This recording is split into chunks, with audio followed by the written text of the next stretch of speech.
Hello everyone, it's Zach here again, and what I wanted to do this week is just make a little video to give you some idea of what all these different notes and durations that we've been talking about actually sound like.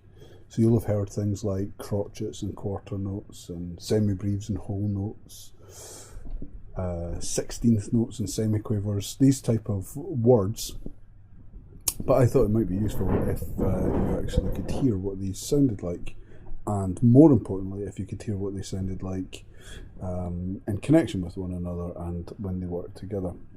So what I've got here is two programs up and running, just in case anyone's interested. I've got Pro Tools on the right hand side of the screen and Sibelius on the left hand side of the screen. And Sibelius, this white half of the screen here, will show you what these notes look like and show you how they interact on this little illustration score that I've got for you. And really you don't need to worry about what's happening on the right hand side of the screen, because it's just me turning on and off different channels to let you hear how things sound with each other. So this is just a very brief example, and I'm sure there are a lot of people who could probably find other ways of demonstrating this, but I just wanted to make a really quick rough video just to help with it. These people who've been saying in the forums things like, what do these notes actually sound like and how do we know what we're actually hearing and how to describe it. So hopefully this will help. So what I've done is I've set up this score so that we're just looking at it in 4/4 or common time. And you can see that from the time signatures on the different lines of music here. And what I'm going to do is I'm going to use 4 crotchet beats per bar with a bass drum sound as our kind of basis for everything, because then that gives us our beat, it gives us our pulse, and it allows us to see how everything else interacts with it. So the way that that sounds is like this. Here, 1, 2, 3, 4. 1, 2, 3. Again, 1, 2, 3, 4. That would just repeat on and on. Just going to stop that just now.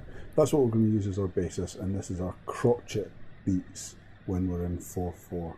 4/4 means 4 crotchet beats per bar, and these are our 4 crotchet beats. 1, 2, 3, 4, 2, 2, 3, 4.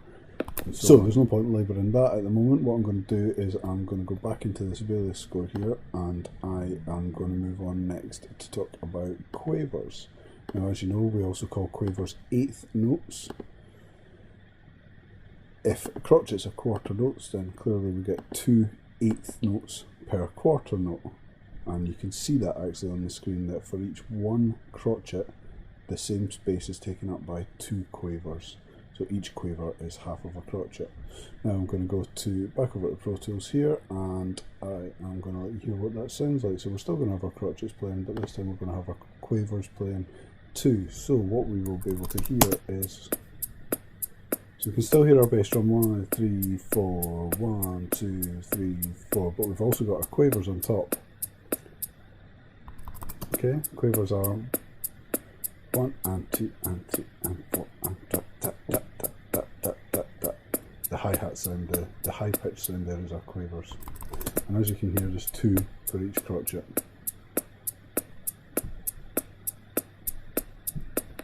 Okay, so that's a fairly simple division of the beat. Let's go on to look at minims. Now, minims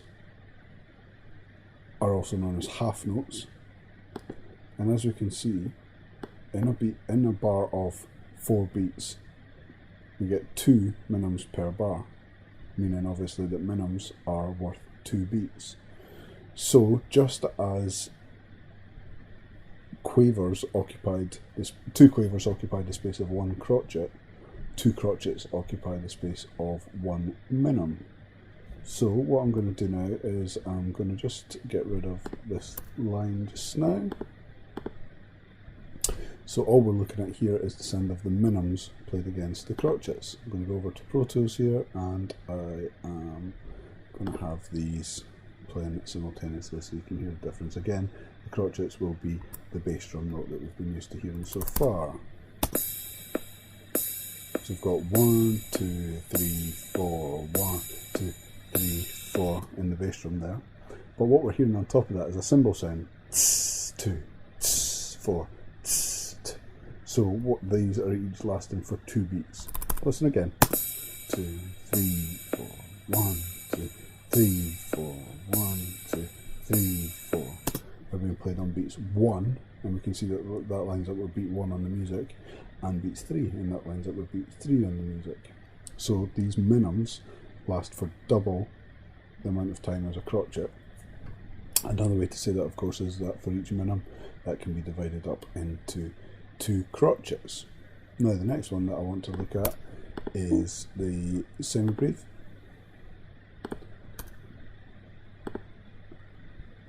And this is what we also call the whole note. So what I'm going to do here is I'm just going to put a semibreve in this place. I'm going to jump back over to Pro Tools and I'm going to let you hear what that sounds like. So again, we're going to hear our 4 beats per bar, the pulse of the crotchet beat with the bass drum sound, but we're going to hear a different cymbal this time, and that's going to be showing you the semibreve, and you'll only hear that every 4 beats because this is on a loop and the semibreve lasts for 4 beats. 3, 4, 2, 3, 4, 2, 3, 4, 1, 2, 3, 4.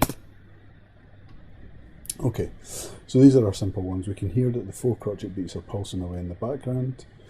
When we had the quavers, we could hear that we got 2 quavers per crotchet. When we had the minimums, we heard that we got 2 crotchets per minimum. And when we had the semibreve, we heard that we got 4 crotchets per semibreve. Of course, the other thing to note is that we get 2 minimums per semibreve. I'll just put that in so you can see that on the score at the same time. So this time what we're going to hear is the semibreves, the crotchets and the minimums in the audio example, and you can follow that on the score.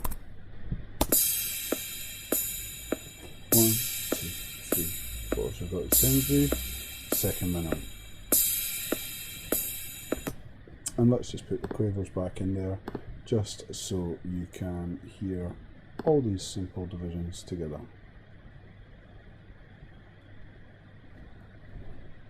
You can see what's going on the screen as I go through it, so I'm going to put the quavers back into.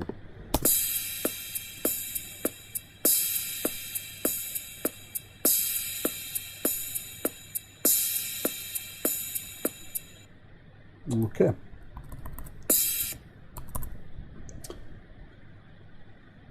So the next most simple division that we're going to have here is semiquavers. So I'm just going to draw this onto the score for you so you can see what that looks like. And as we can see, we get 16 semiquavers per semibreve, which means that we call semiquavers 16th notes, and that's another name for them. So what we're going to hear this time, just for simplicity, is we're going to hear the crotchet, the quavers, and the semiquavers this time. So just to adapt that into the score so you can actually follow what's happening visually at the same time. We're not going to have any semibreves playing, we're not going to have any minimums playing, we're just going to have crotchets or quarter notes, quavers or 8th notes, and semiquavers or 16th notes, so you can hear what that sounds like.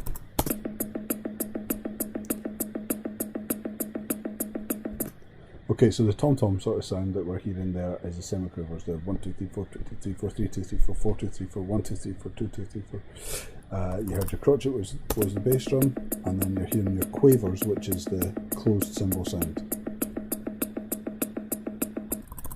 Okay, so just to be more specific here, because it might be starting to get complicated, what we're hearing is our crotchets. I'm going to add our quavers on top of that.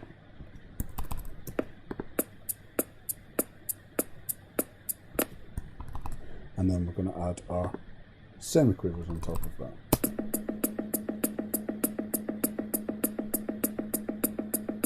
Now, the other things that you would have heard about this week in the videos is triplets.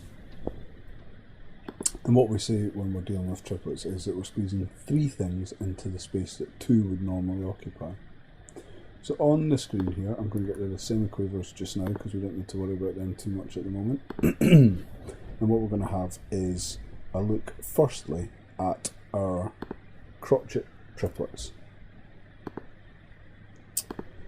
Now we know that we get 4 crotchets per bar and 1 crotchet per beat.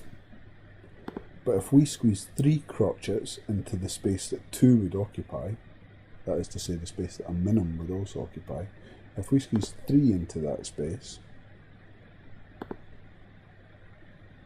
note that you can see the brace, the bracket that goes over the top of the 3 notes shown which are included in the triplet figure.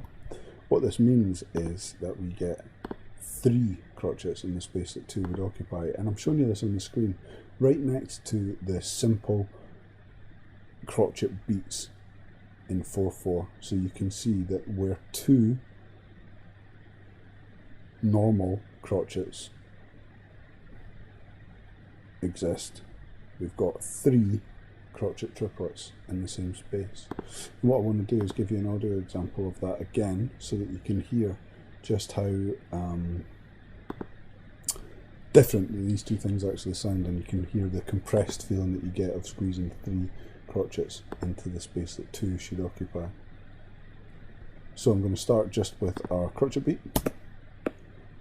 4, 1, 2, 3, 4, just as we have had so far already. And what I'm going to do is I'm going to layer the crotchet triplets on top this time. 2, 3, 4, here they come.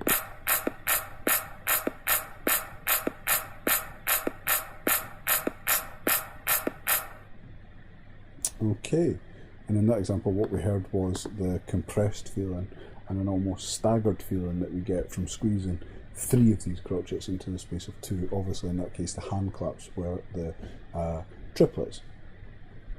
Now this is an interesting one because it really does give us this feeling of things being compressed into space. What I'm going to do is I'm going to get rid of these for the moment. And if you look over at the score again, what we'll see is that I'm going to put in quaver triplets this time. But what I'm going to do before I do that is I'm just going to put in some quavers so you can see how all these beats actually line up. So what I'm going to do is I'm going to tell this that I want it to be a triplet again.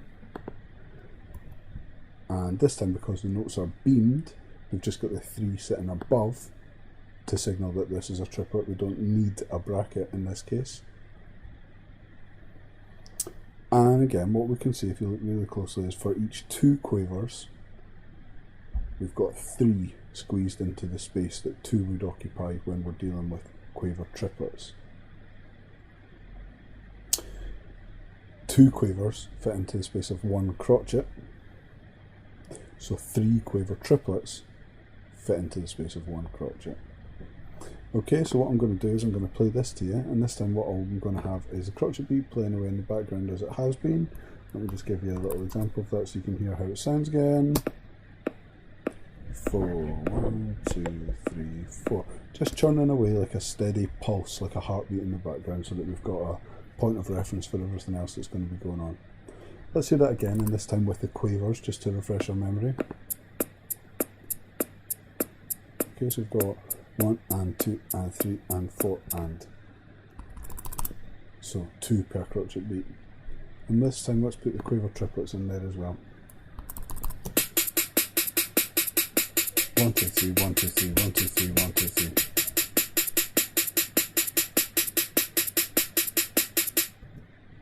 Okay, so again we're hearing that we're getting 3 quaver triplets played in the space of 2 quavers. Obviously 2 quavers are played in the space of 1 crotchet, so we're getting 3 quaver triplets per crotchet.